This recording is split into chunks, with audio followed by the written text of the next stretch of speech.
Sin duda, ninguno de los que estamos en este lugar no es orgulloso. Todos los que estamos en este lugar, algunos más, otros menos, unos más escondidos, otros más visibles, tenemos orgullo en nuestro corazón.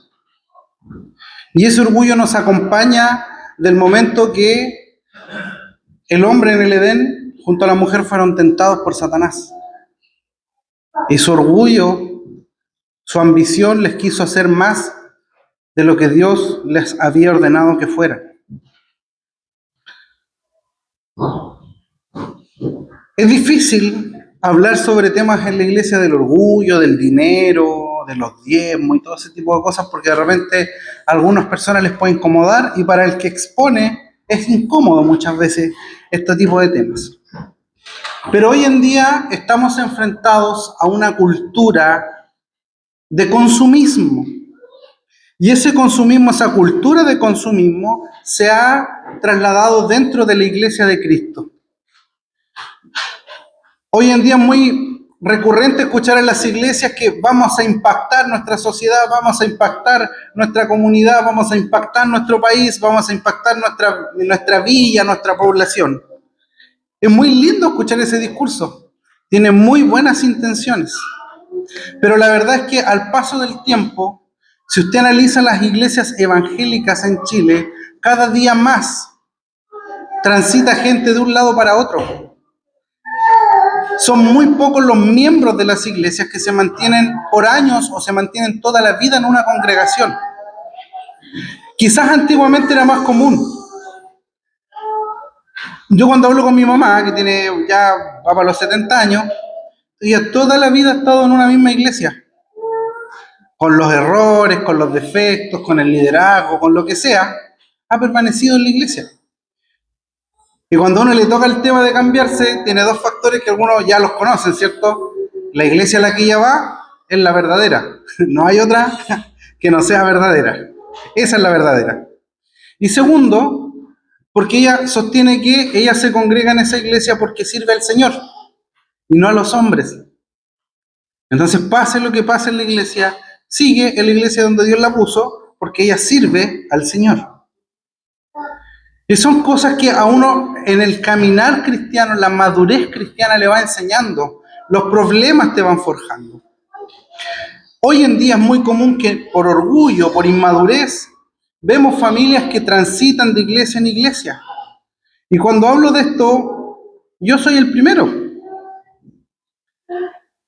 Por mi inmadurez, por mi orgullo o por mi presunción de superioridad, buscaba la iglesia perfecta.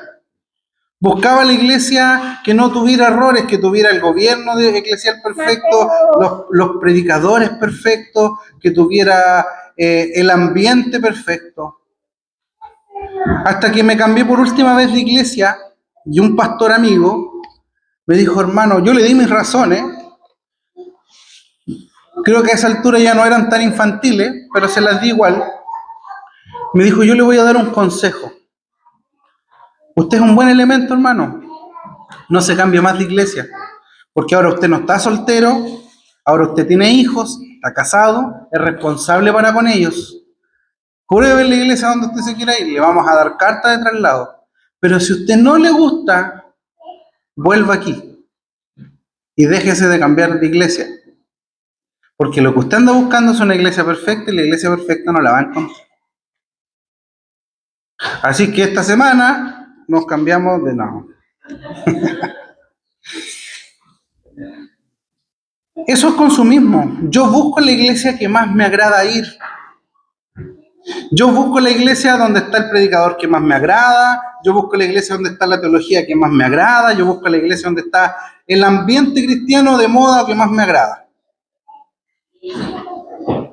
Si no me gusta compartir mucho, voy a una iglesia donde no hay café post culto. Si me gusta compartir después del culto, encuentro que es poco el café con culto, debería ser almuerzo y once. Gustos personales. Y ese es el consumismo que la vida nos ha dado. Si usted se le echa a perder el teléfono, usted va y lo cambia, trabaja. Hay personas que se encalillan años por un teléfono, por una televisión, porque quieren cumplir sus gustos. Y ese consumismo ha entrado a la iglesia, y ha entrado porque la iglesia en Chile, voy a hablar de Chile, vive en paz. Usted si quiere se levanta el domingo y viene a la iglesia, si quiere no se levanta, si viene, camina con su Biblia debajo del brazo por cualquier calle y nadie le va a decir nada. Nadie le va a tirar una piedra, nadie le va a tirar un escupo, nadie lo va a agredir por ser cristiano. Vivimos en una libertad de culto absoluta y ha hecho que la iglesia se enorgullezca en todo lo que hace. Estamos en una cultura cristiana que nos permite darnos gustos, incluso hasta donde nos queremos congregar, cuando la realidad de la misión en otros países es mucho más dramática y no necesitamos ir lejos siquiera, hermanos. En Colombia, en Perú, los cristianos son perseguidos. En Brasil, en muchos lugares, los cristianos son perseguidos. No se trata solo de ir a África, no se trata solo de la iglesia escondida en China, donde mueren sepultados en iglesias subterráneas porque no pueden hablar de Cristo. Y tristemente, nosotros que gozamos de esta plenitud de poder decir que soy cristiano, arruinamos eso con nuestro orgullo. Las iglesias se destruyen por orgullo. Las iglesias se dividen por orgullo. Las familias se dividen por orgullo. Las amistades se quiebran por orgullo.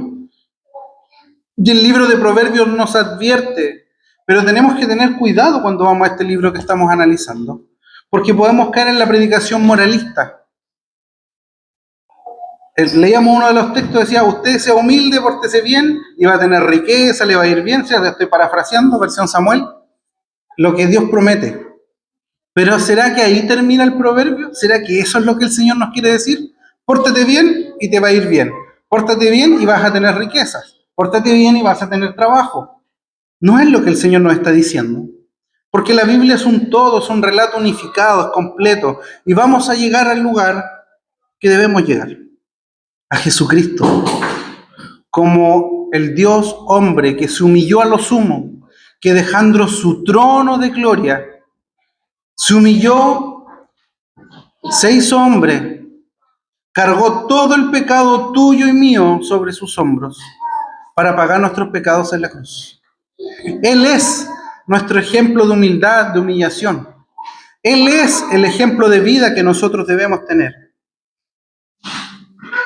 Hoy, en estos pasajes que estamos viendo, entendemos que toda necedad en nuestras vidas es orgullo. Y el corazón de toda la sabiduría es la humildad. Es someterse al señorío de Dios.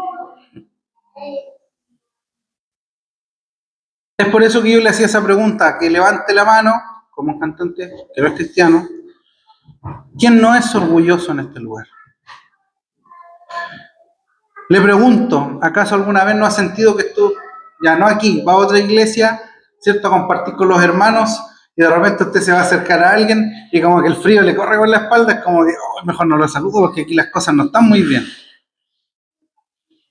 Como diríamos un buen chileno, si me lo permite, hermano, yo le tengo tirri, no, lo mastico pero no lo trago. No me da buena espina ese hermano. O ese hermano me hizo algo hace como 10 años atrás y yo todavía lo tengo aquí entre ceja y ceja. Orgullo. Orgullo en el corazón. Y es tanto así el orgullo que muchas veces venimos a la casa del Señor y cuando el hermano está hablando del orgullo, alguno tiene que estar ahí en su banca.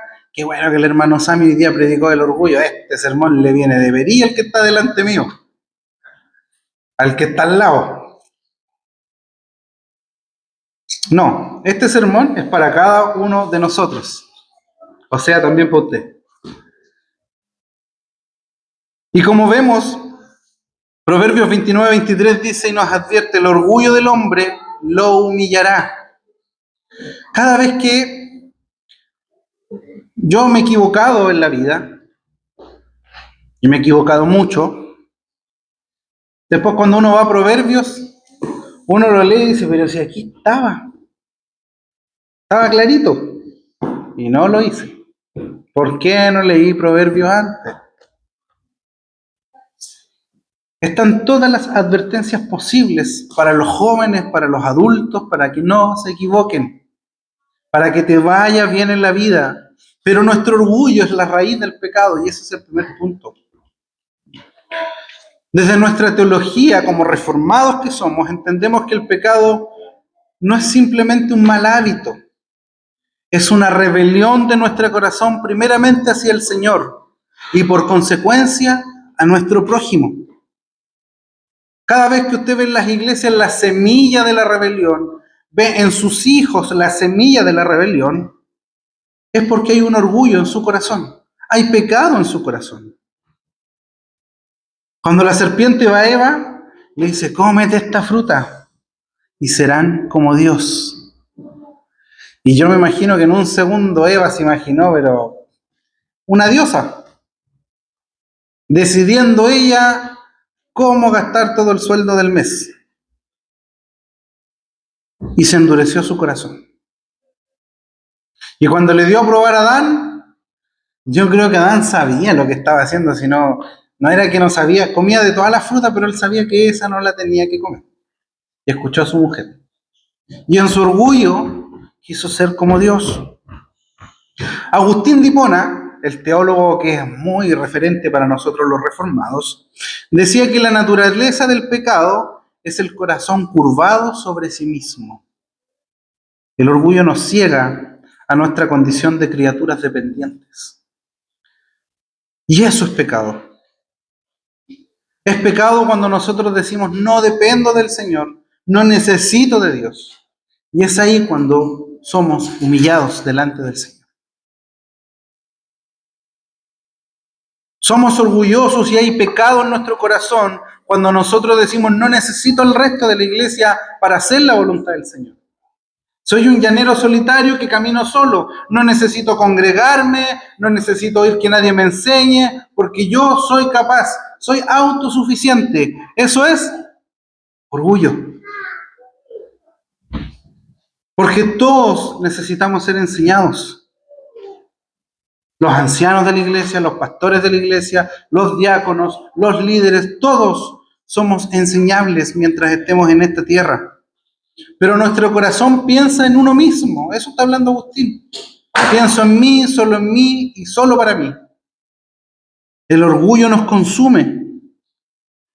El orgullo demuestra en la Biblia una y otra vez que cuando un hombre se pone orgulloso, está diciendo yo no necesito a mi Creador. Yo puedo hacer las cosas por mí mismo. Quiero permitirme el tiempo de contarles brevemente que uno de los procesos más duros que me ha tocado vivir en mi vida y como consecuencia en nuestra familia, fue por el orgullo. 24 años, recién titulado, un buen sueldo, una casa que por la gracia del Señor se pagó sola, al instante, sin ningún dividendo, sin ninguna espera. Una buena situación. Yo yendo a la iglesia, siendo líder. De mi boca, mi corazón. Obviamente esto parte en el corazón.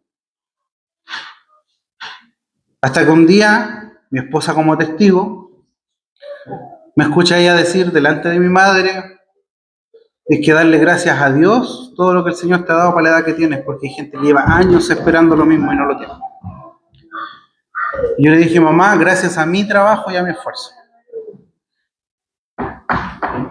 No pasó más, no pasaron ni meses.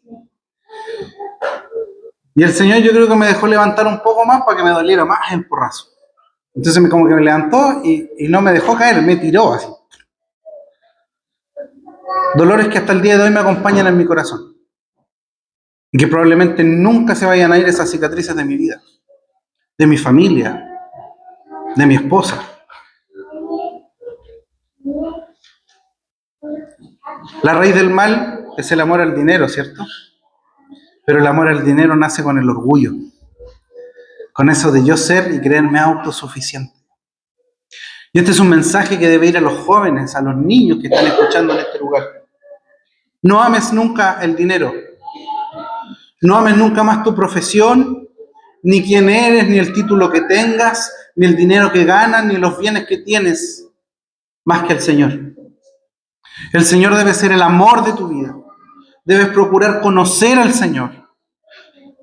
Y déjame decirte que por experiencia personal y por la advertencia de la palabra del Señor, cada vez que te apartes de Él, vas a sufrir duras consecuencias de tu pecado. Vas a tener que llorar, vas a tener que sufrir y posiblemente vas a tener que perder mucho.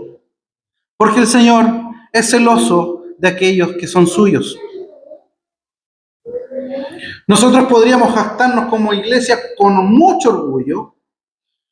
Yo soy cristiano, reformado, presbiteriano, y a usted le voy a poner 300 apellidos a ese título. Tenemos la mejor confesión de fe, usamos la mejor versión de la Escritura, amén por eso. Usamos, no sé, nuestra liturgia es la mejor de todas las iglesias evangélicas del país. Pero no reflejamos el amor de Cristo. Sabemos hacer lo bueno y no lo hacemos. Sabemos que tenemos que congregarnos como miembros, un compromiso con una iglesia local, y no lo hacemos. Sabemos que tenemos que escudriñar las Escrituras, pero no es necesario porque estamos en la mejor iglesia del país. Tenemos la mejor doctrina y nos sentimos orgullosos de lo que somos. Y ese orgullo muchas veces nos ciega a oír la misma palabra del Señor como iglesia. Ese mismo orgullo nos ciega y usted va a ver personas que se saben el catecismo de memoria. Y está bien, debiéramos saberlo todos de memoria. Pero si esa palabra del Señor no tiene efecto en tu vida, no vives una vida de humildad, no vives una vida sometida a Cristo, eres como un címbalo que retiñe. Si no eres capaz de amar a tu hermano, si no eres capaz de humillarte delante del Señor. Y la Biblia nos muestra un ejemplo súper claro en Mateo 19. ¿Quién aparece en Mateo 19, se acuerda? Aparece el joven rico. Buscámoslo al joven millonario. Él quería ser discípulo de Cristo y él quería alcanzar la vida eterna. Lo que creían los judíos, ¿cierto? Quería alcanzar esta paz eterna a los senos de ahí en el seno de Abraham, ahí a los pies del cielo. Y le dice, Señor, estoy parafraseando, ayuda a las viudas, ayuda a los pobres, a los huérfanos, doy trabajo, colaboro, tengo buen corazón, cumplo todos los mandamientos que tú estás diciendo, yo los cumplo todos los cumplo todos, Señor. ¿Qué me falta para heredar la vida eterna? Y el Señor le dice, anda, regala todo lo que tienes, dáselo a los pobres y sígueme. Y la respuesta es que el joven se entristeció en su corazón y se fue triste porque tenía muchas riquezas. ¿A cuántos de nosotros, si el Señor nos dijera déjalo todo y sígueme, estaríamos dispuestos a dejarlo todo y seguirlo? Cuando usted va a Marcos en el primer capítulo y ve cuando Cristo camina, ¿cierto?, por la orilla del lago, el mar de Galilea, comienza a avanzar y Jesús llega donde hay había más pescadores, pero la historia habla de 4. Y va primero donde Pedro y su hermano, Simón, hasta ese entonces, y le dice, ustedes, síganme. Les voy a hacer pescadores de hombres. Y la palabra es muy explícita en el original, porque dice, ellos al instante, de inmediato, en el momento, dejaron todo lo que estaban haciendo y le siguieron. Continúa avanzando Cristo y ve a Jacobo y a Juan, que estaban remendando redes. Los mira hacia allá y les dice, síganme. Y al instante, dice, al instante, dejando todo, la empresa de su padre, dejando todo lo que estaban haciendo, se fueron tras Cristo. Eso fue lo que no pudo hacer el joven rico. Orgullo.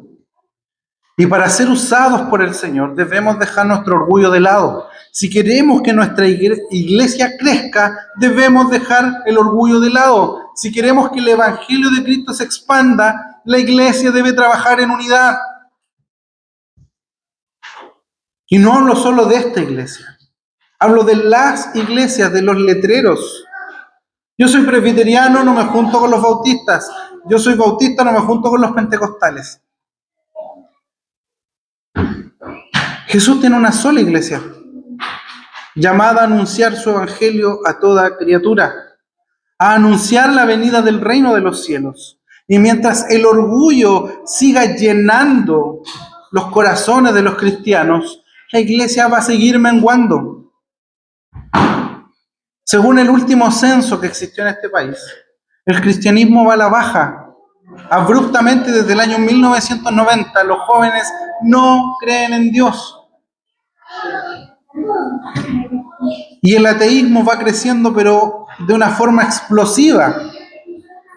Métase a los datos del censo y lo va a ver. Ponga religión y va a aparecer. ¿Cómo va creciendo el ateísmo y el paganismo acá? ¿Y cómo va bajando el cristianismo en nuestro país? Y eso como iglesia nos debe preocupar. ¿Qué es lo que no estamos obedeciendo a Dios que está provocando esto? Cuando en la iglesia entra el orgullo, hay consecuencias devastadoras. Proverbios 16:18 decía, delante de la destrucción va el orgullo y delante de la caída el espíritu altivo. Cuando uno está en el consistorio le toca ver muchas cosas. Muchas cosas.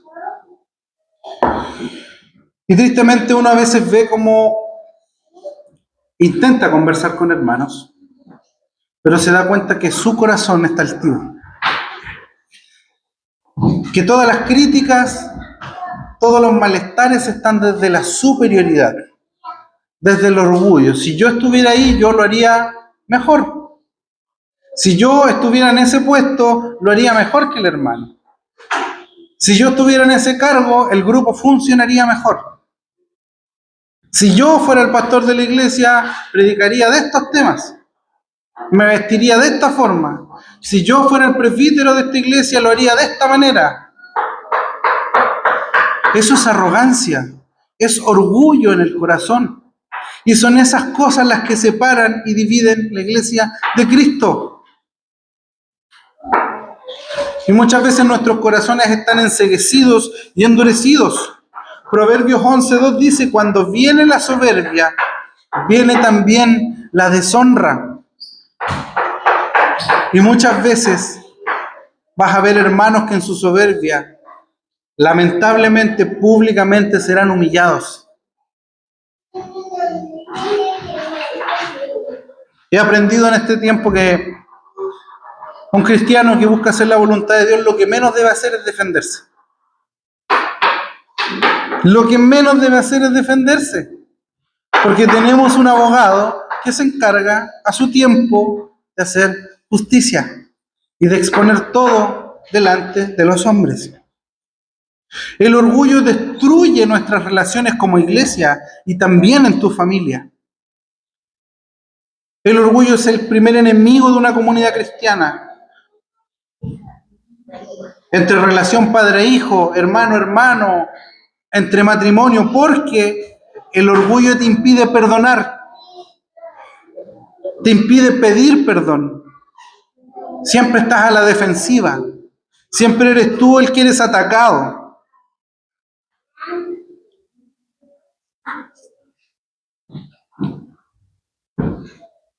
Cuando entra el orgullo en nuestros corazones, nos pone directamente contra el Señor.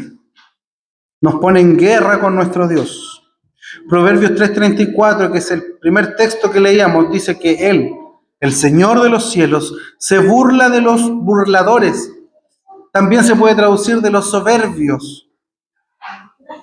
Y esta frase tan cortita la cita Santiago y la cita Pedro después más adelante, cuando ellos dicen que Dios resiste a los soberbios. Lo voy a volver a repetir para que lo piense. Imagínense un cristiano, hijo del Señor, siendo resistido por Dios.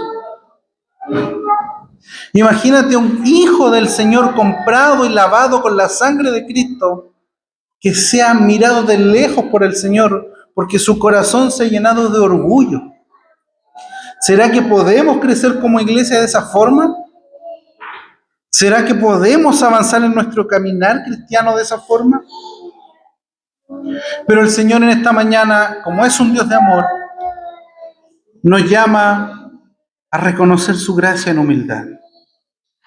Proverbios 11:2, como leían los hermanos, decía, pero con los humildes está la sabiduría.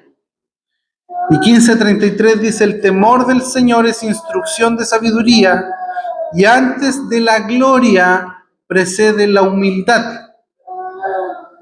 ¿Se nota el contraste ahí? Antes de la caída viene el orgullo y la soberbia, antes de la gloria viene la humildad. Cuando le sirves humildemente al Señor, cuando te sometes a su voluntad, cuando te sometes a los mandamientos de tu Señor, es entonces que precede esa humildad que te va a llevar a glorificar el nombre del Señor. No porque queramos buscar un reconocimiento público, sino que porque Dios sabe exaltar a aquellos que le buscan humildemente. A los que más les gusta leer, C.S. Lewis decía que la humildad no es pensar menos en ti mismo, sino dice que la humildad no es pensar menos de ti mismo, sino pensar menos en ti mismo. Empiezas a mirar al de al lado, empiezas a mirar a tu prójimo, empiezas a ver las necesidades que hay a tu alrededor. Es por eso que el llamado de este sermón es a reconocer con humildad que el Señor nos está llamando a que compunjamos nuestros corazones delante de Él. Que reconozcamos que hemos sido orgullosos, que reconozcamos que muchas veces queremos todo a nuestra forma y no a la misma voluntad del Señor. El Señor nos invita a que reconozcamos como iglesia que podemos estar llenos de buenas teologías y conocimientos, pero vacíos por dentro, sin humildad, sin amor por el prójimo, sin misericordia con aquellos que caen. Y nuestro mayor ejemplo es Jesucristo, como nos enseña Filipenses 2 cuando dice que Jesucristo, Él siendo en forma de Dios, no estimó el ser igual a Dios como cosa que aferrarse. Y usa una palabra tremenda porque Él dice, se vació a sí mismo. Todo lo que Él era, lo dejó delante del Padre para tomar forma de siervo, llegando a humillarse hasta la muerte en aquella cruz por nosotros. Si la iglesia de Cristo de estos tiempos no entiende que la imagen a seguir es Jesucristo, es esa humildad, entonces seguiremos caminando hacia el vacío. Seguiremos viendo iglesias más vacías, familias divididas, hermanos que no se saludan, hermanos que se guardan rencor, corazones cauterizados por ese pecado. Tan cauterizados que serán capaces de, aún teniendo rencores con su hermano, beber de la sangre de Cristo en la Santa Cena.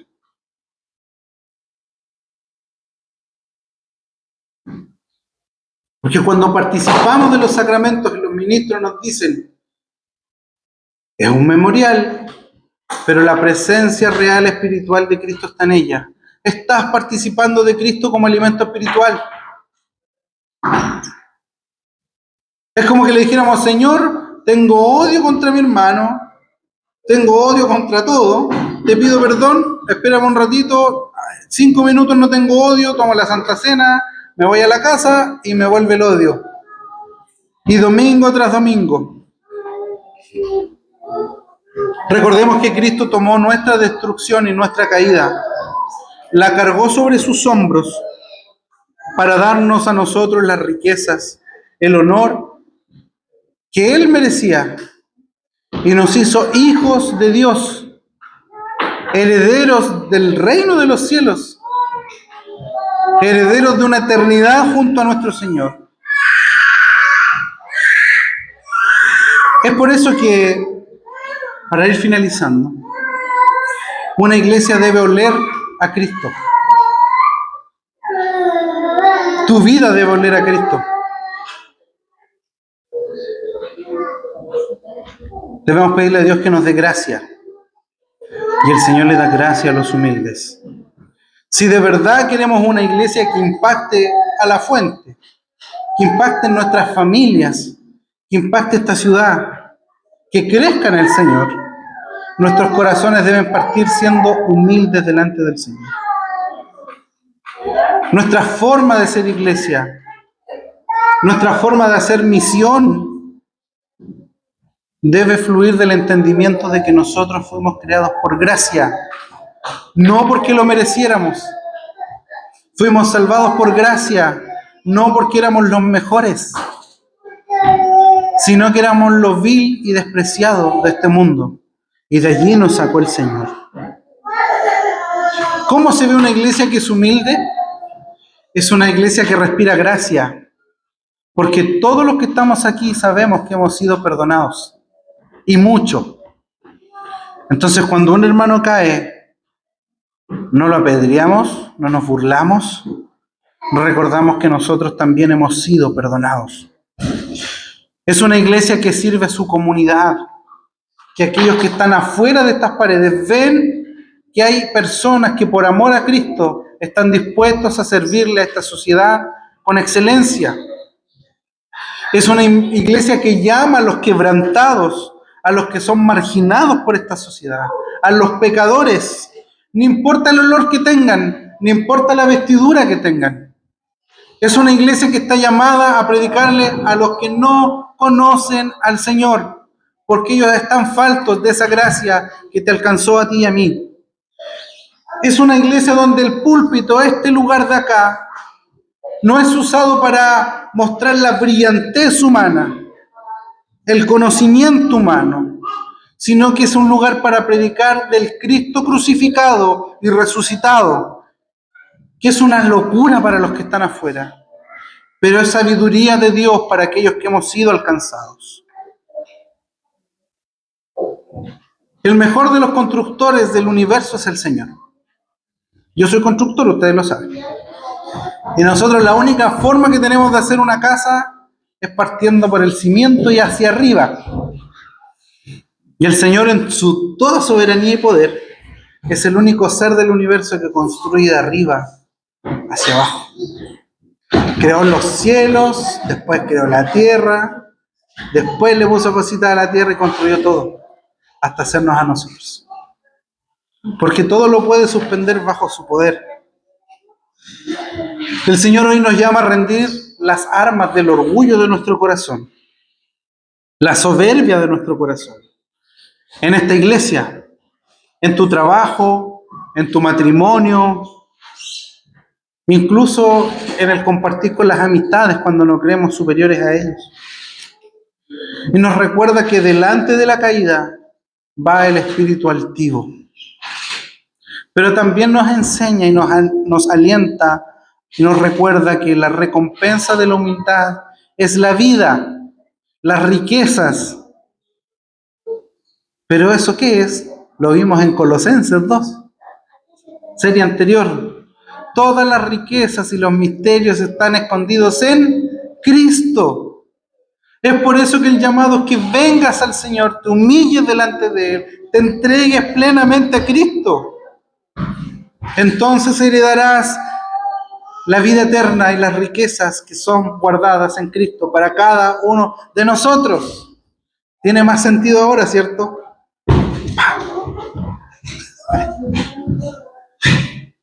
El Señor nos sorprende siempre en su palabra.